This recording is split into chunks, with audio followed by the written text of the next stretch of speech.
I finally understand what that hollow feeling in my gut has been for the last 15 years. It wasn't just a feeling of being second best or less loved. It was the tangible, quantifiable result of a calculated theft that funded my sister's perfect life. My parents didn't just favor her with their affection and attention. They built her future brick by brick using my money, my labor, and my trust as the mortar. Every achievement she celebrated, every opportunity she was given, was a milestone, paid for by a sacrifice I was never even told I was making. It all started so innocently, with a family meeting when I turned 16 and got my first real job. My father sat me down at the kitchen table, my mother smiling beside him, and they presented what they called the Family Investment Fund. It sounded so official, so responsible. They explained that since I was now earning a steady income from my part-time job at the local diner, it was time for me to learn about financial responsibility. The plan was simple. I would give them half of every paycheck, and they would deposit it into a high-yield savings account. They promised it would grow, protected and nurtured, until I was ready for a major life purchase, like a down payment on a house or starting a business. It felt like a grown-up thing to do, and I was proud to contribute. The rules were strict and non-negotiable. Every 2 weeks when I brought my paycheck home, I had to cash it and hand over 50% in crisp bills. My dad would count it meticulously in front of me and then place it in a special envelope marked with my name. He'd pat me on the shoulder and say things like, "You'll thank us for this one day, son. This discipline is building character and a future." I never questioned it. These were my parents, the people who were supposed to protect me and guide me. The idea that they could be deceiving me was so far beyond my comprehension that it never even entered my mind as a possibility. I just saw the envelope getting thicker and imagined my future security growing with it. My sister, Clara, was 2 years older than me and was always the star of the family. She was academically gifted, charming, and had dreams of becoming a doctor. While I was bussing tables and washing dishes, she was attending prep courses and building an impressive resume for her college applications. My parents openly adored her ambition. They spoke of Dr. Clara as if it were a foregone conclusion. The financial strain of her expensive ambitions was a constant topic of hushed conversations between them, but whenever I was near, they would just smile and say that they would find a way, because Clara deserved the best possible start in life. The disparity in our lives became more apparent as we got older. My half of my paycheck was barely enough for me to run my old second-hand car and occasionally go out with friends. I wore clothes from thrift stores and packed my own lunch for school. Meanwhile, Clara was always dressed in the latest fashions, had the newest phone, and never seemed to want for anything. If I ever commented on it, even jokingly, my mother would get a stern look on her face and say, "Clara has different needs. She's on an important path and we need to support her." This vague justification was the standard response for any questions about the blatant favoritism. When it was time for Clara to go to college, she was accepted into a prestigious and incredibly expensive private university a few states away. My parents threw a huge party to celebrate. During the speeches, my father talked about the sacrifices the family had made to give her this opportunity. He looked over at me for a moment and said, "We've all had to tighten our belts a little," and everyone nodded in agreement. I felt a strange mix of pride for my sister and a quiet resentment that I couldn't quite place. I just assumed my parents had taken out massive loans or had some secret savings I didn't know about. For the next 4 years, life continued in much the same pattern.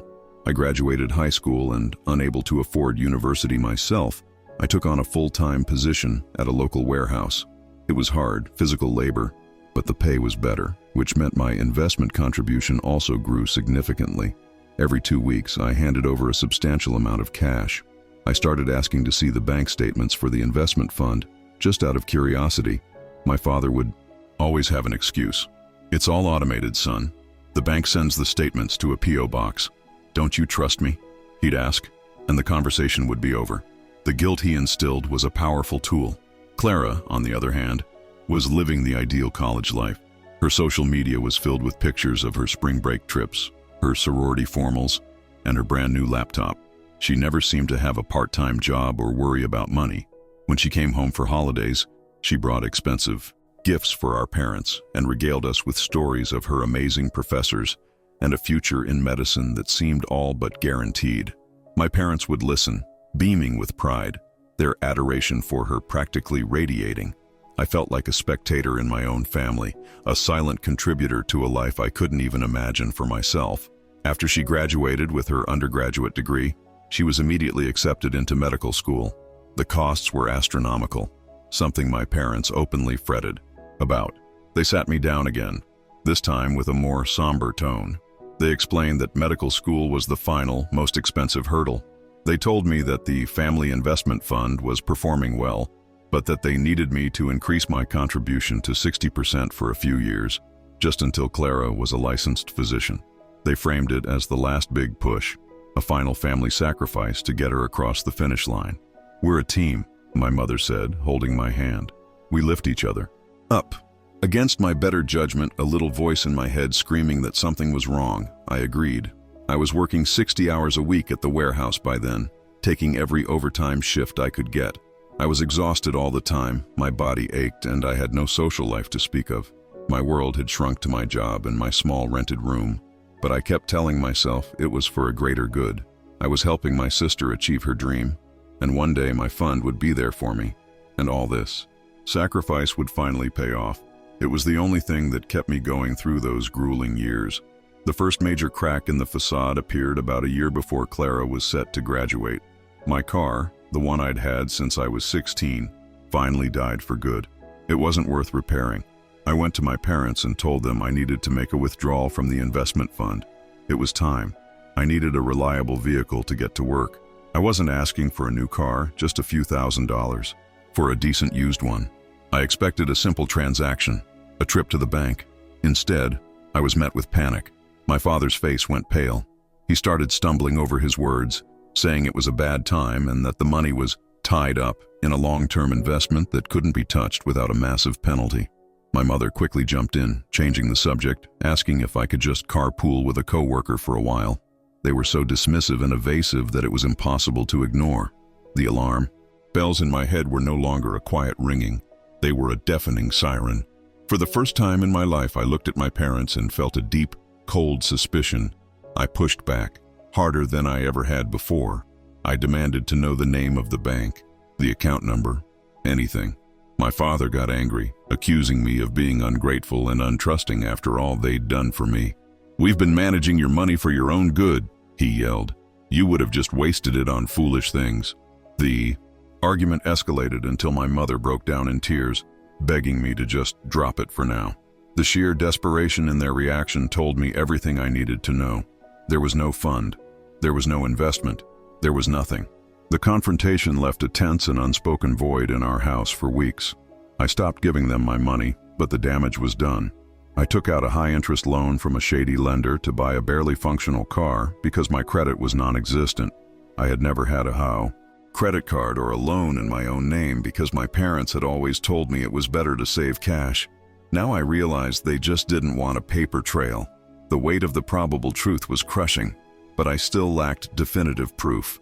I was living in their house, and rocking the boat any further felt like it would leave me completely homeless. Clara's graduation from medical school was the grand finale. My parents flew across the country to be there and threw her a lavish party when she returned. They bought her a brand new luxury car as a graduation present. It was a beautiful, gleaming sedan that cost more than I made in a year. My father gave a tearful speech about how all their hard work and financial planning had paid off, allowing them to give their brilliant daughter the gifts she so rightly deserved.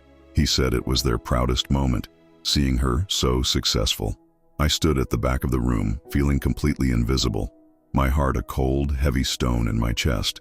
That night, after the party guests had left, fueled by a rare surge of courage, I went into my father's home office while he and my mother were distracted. I had never snooped before, but I was past caring about their privacy. I started opening file cabinets, looking for anything with my name on it, any bank record, anything related to the supposed fund. It didn't take long to find what I was looking for, but it wasn't what I expected. There were no investment statements. Instead, I found folders meticulously organized by year, filled with tuition invoices from Clara's university and medical school. Tucked into the folder for her final year of medical school was a summary of payments. And there it was, in black and white. There were dozens of direct wire transfers from my parents' main checking account to the university's bursar's office. The dates of the transfers were always within a day or two of when I had given my father my cash contribution. The amounts were not exact matches, but the pattern was undeniable. My cash went into their account, and then an almost identical sum of money was immediately wired out to pay for Clara's education. It was all there: her tuition, her dorm fees, her meal plans, even the payments for her study abroad program in Europe. My money, the cash I earned from backbreaking labor, had been funneled directly into her life for nearly a decade. It wasn't an investment fund for my future. It was the Clara Addutora Fund. I felt the air leave my lungs, and I had to sit on the floor so I wouldn't collapse. The betrayal was so absolute, so profound, that it felt like a physical blow. Every "I'm proud of you, son," and "you'll thank us later," was a lie. I also found the receipt for the car they had just given her. It was paid for in cash. The total was just over $50,000. I did some quick, rough math in my head, trying to calculate how much I had given them over the years.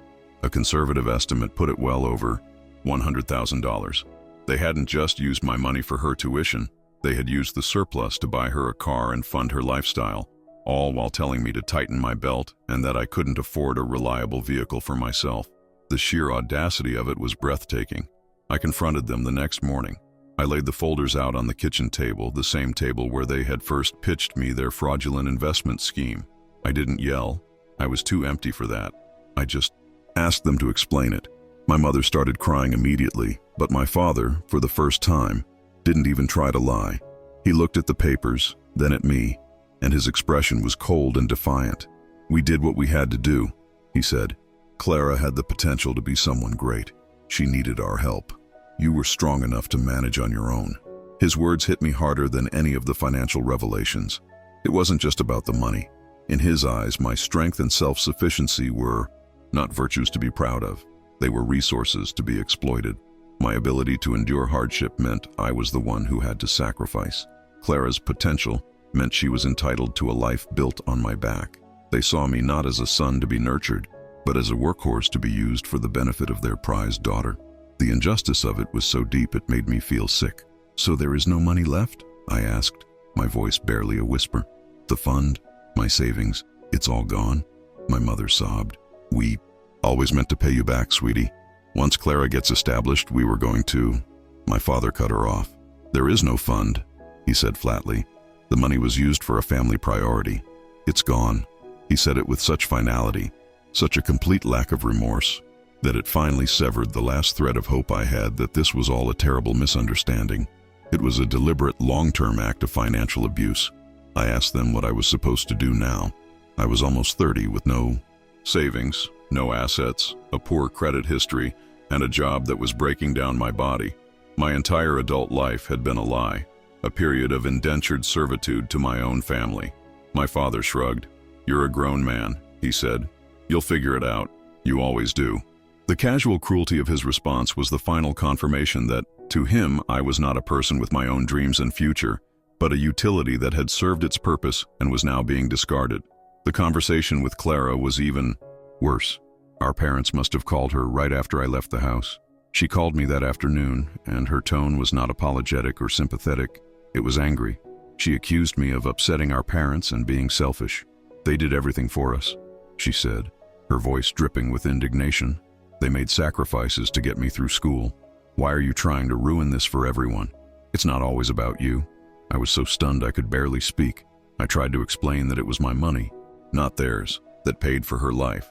Her response was chilling. "Well, what were you going to do with it anyway?" she asked. A genuine question. "Probably just waste it." This way it went to something important. It helped create a doctor. "You should be proud of the contribution you made to my success." She truly believed it. In her mind, my earnings were a family resource that was rightfully allocated to the most deserving member, which was, of course, her. She saw my money as her entitlement, and my desire to have it for myself was nothing more than petty jealousy. I realized then that she was just as culpable as they were. That was the last time I spoke to any of them. I packed a few bags that night and left. I didn't know where I was going, but I knew I couldn't stay there. I drove until I ran out of gas and have been staying in a cheap motel, picking up odd jobs for cash. The full scope of their betrayal is still sinking in. It's not just the stolen money, which is a life-altering amount. It's the theft of my youth, my opportunities, and my ability to trust the people who were supposed to love me unconditionally. They didn't just steal my savings, they stole my future. I think about the things I could have done with that money.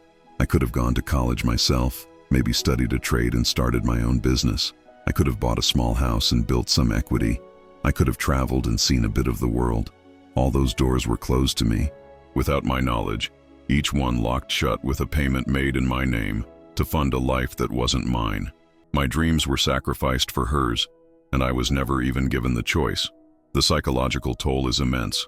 I look in the mirror and see someone who was a fool for 15 years. I question my own judgment, my own worth. How could I have been so blind? How could I have let them do this to me for so long?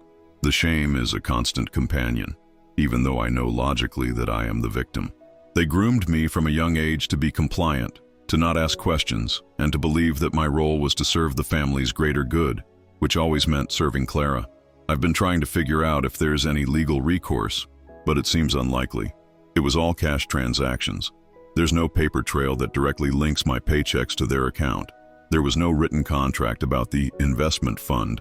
It was my word against theirs, and they would undoubtedly lie and paint me as a disgruntled, jealous brother. The system is not built to handle this kind of deep familial betrayal. The law sees money and contracts, not years of psychological manipulation and abuse. What hurts the most is the casualness of it all. They don't think they did anything wrong.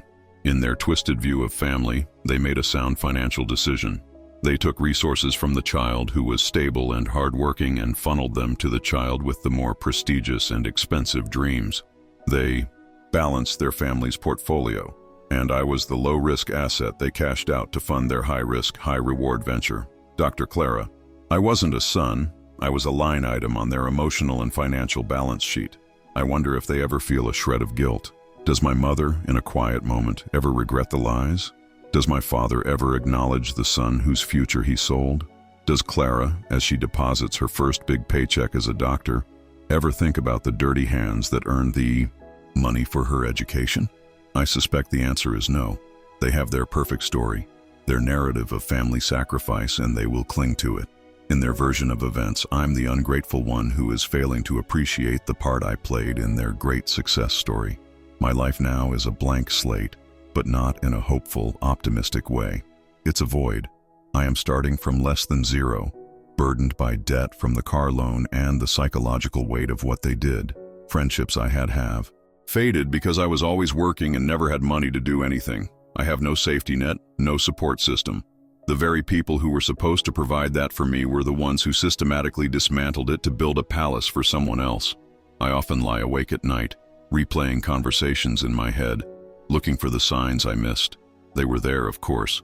The constant praise of Clara, the dismissal of my own small achievements, the way my needs were always secondary. The financial aspect was just the ultimate expression of a dynamic that had existed for our entire lives. I was the supporting character, and she was the star. My role was to ensure her story had a happy ending, no matter the cost to my own.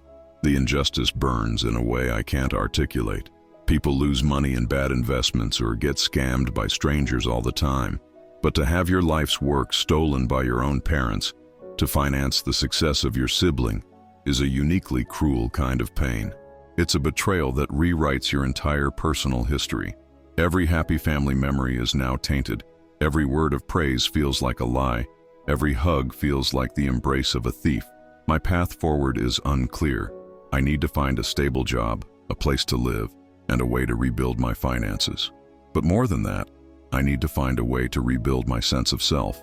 When your worth has been defined by your utility to others for so long, it's hard to remember how to exist for yourself. What do I want? What are my dreams? I pushed those questions aside for so long because I was too busy working to fund someone else's.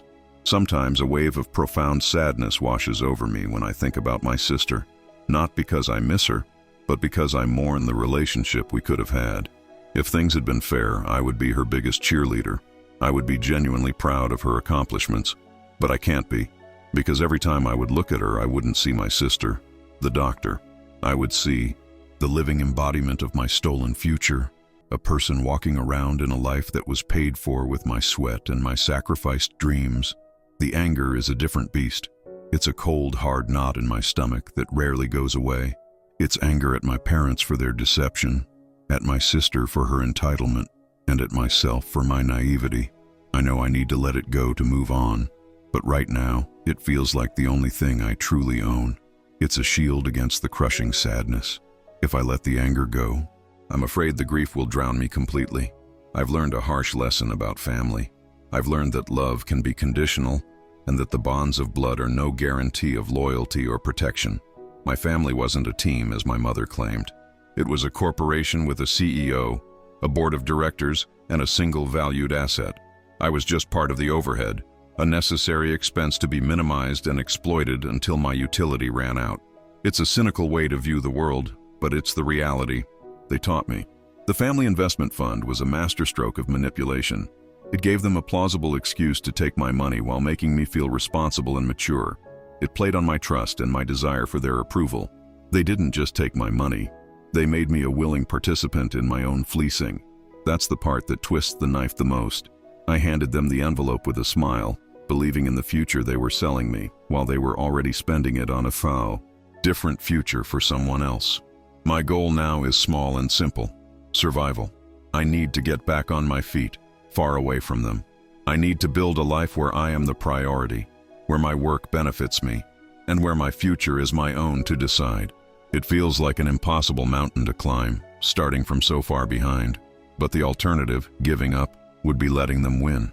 It would be proving my father right, that I was only good for what I could provide for others. I will not let that happen. My resilience, the very trait they exploited, will now be the tool of my own salvation. They thought my ability to endure meant I could be their endless resource. They will now see it means I can survive their betrayal and build something new from the ashes of the life they burned down. It will be a long and difficult road, and I will walk it alone, but at least I know the destination will be mine and mine alone. I'm posting this here, anonymously, because I can't tell this story to anyone in my real life. It's too shameful, too unbelievable. I just needed to get it all out, to put the words somewhere in the world. I needed to document the sheer, calculated cruelty of what they did. They didn't just favor my sister. They systematically impoverished me to enrich her. It was a 15-year-long crime, and I was the only victim. The money is gone. I know I will likely never see a dime of it. There will be no justice in that sense. The only justice I can find is in living a good life, a life that is completely separate from them, a life where my value isn't determined by how much I can sacrifice for someone else's dream. That is the only revenge that matters, and the only way I can truly heal from this profound and devastating betrayal.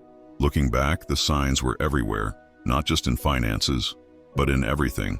Clara would get praised for getting a B on a difficult exam, while I would be admonished for getting an A- instead of an A. Her mild interests were treated as budding passions to be nurtured with expensive lessons, while my genuine talents were dismissed as hobbies. The financial exploitation was merely the logical endpoint of a lifetime of being told, in 1,000 different ways, that I was worth less. The money just made it impossible to ignore any longer. I wonder if my parents even understand the concept of unconditional love. It seems to me that their love was entirely transactional. Clara brought them prestige, the pride of having a doctor in the family. She was a good investment, and she paid social dividends. I, with my simple job and quiet life, offered no such return. Therefore, my resources were liquidated and reinvested into the more promising asset. It's a brutal corporate way to run a family, but it's the only explanation that makes any sense. The most difficult part of moving forward is fighting the urge to become bitter and mistrustful of everyone. They have poisoned my ability to trust, especially those who are supposed to care for me. Every act of kindness from a stranger now feels like it must have a hidden agenda. I have to consciously fight against the cynicism they have instilled in me. I don't want to become as cold and calculating as they are. That would be their final victory. I have a new bank account now, at a bank they don't know. It's the first one that has only my name on it. Depositing my first full paycheck into it, knowing that every single cent was mine to keep, was a strange and powerful feeling. It was a small act of defiance, a first step in reclaiming my financial independence. It's not much money, but it's a start. It's the foundation of a new life, one they will have no part in. The name they gave their scheme, the Family Investment Fund, is so darkly ironic. It was an investment in the family, but they had already decided I wasn't a part of that family's future. I was just the seed money. It's a chilling realization to know that the people who brought you into this world saw you as little more than an expendable resource, a stepping stone for the child they truly valued. Their family had room for one success story, and they chose her. I'm trying to focus on the future, but the past has a strong grip. The memories of their lies, of their false praise while they were robbing me blind, are intrusive. Healing is not a straight line. Some days I feel strong and determined, and other days I can barely get out of bed, crushed by the weight of the betrayal. I just have to believe that over time, the good days will start to outnumber the bad. Sometimes I fantasize about confronting them again, this time with a lawyer. I imagine a courtroom scene where all their lies are exposed. But I know it's just a fantasy. The reality would be messy, expensive, and likely unsuccessful. It would just prolong my connection to them and keep me mired in the past. The healthier, albeit more difficult path is to cut them out of my life completely and focus my energy on building my own future, however modest it may be. My sister is now Dr. Clara. She's starting her residency and, according to a distant relative I still speak to, is doing wonderfully. She has a bright future, a new car, and no student debt, thanks to me. I hope she understands one day the true cost of her success. I hope she realizes that her clean slate was bought with my indentured servitude, but I doubt she ever will. Her sense of entitlement is as deeply ingrained as my parents' favoritism. My own future is a question mark. For 15 years I thought I was building a nest egg, a foundation for my adult life. To find out that the foundation was not only gone but had been used to build a mansion for someone else has left me in free fall. I have to learn everything from scratch. How to budget, how to build credit, how to save for retirement.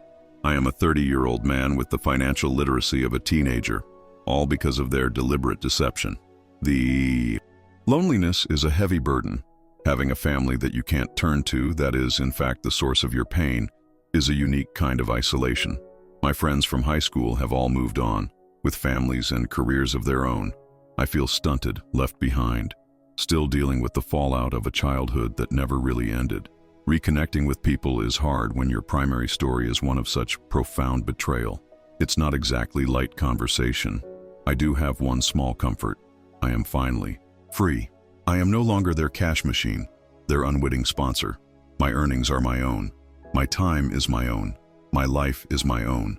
The price of this freedom was devastatingly high, but it is freedom nonetheless. I will not squander it. I will honor the sacrifice of my younger self by living a life that is authentic and self-determined, a life that he was denied. I'm sharing this story as a warning. To anyone who feels like the other child in their family, pay attention to the money. Favoritism isn't just about hugs and praise. It can have tangible, devastating financial consequences. Don't be as trusting as I was. Ask for the bank statements. Demand transparency. Your future could depend on it. Don't let your love for your family blind you to the possibility that they may not always have your best interests at heart. My hands are calloused and scarred from years of manual labor. For a long time, I looked at them with a sense of purpose, thinking I was building a future. Now, I see them as a reminder of my stolen labor, but they are also a reminder of my strength. These hands can build again. This time, they will build a life for me, and no one else. The past is a painful memory, but the future, for the first time in a long time, is an unwritten page. As for my family, I consider them strangers now. Strangers I was unfortunately related to by blood. They made their choice, and they will have to live with it. They have their successful daughter, their perfect doctor. They also have a son who is gone forever, whose love and trust they burned for fuel. I wonder if, in their old age, when their daughter is too busy with her important life to care for them, they will remember the son who would have done anything for them and realize what they truly lost.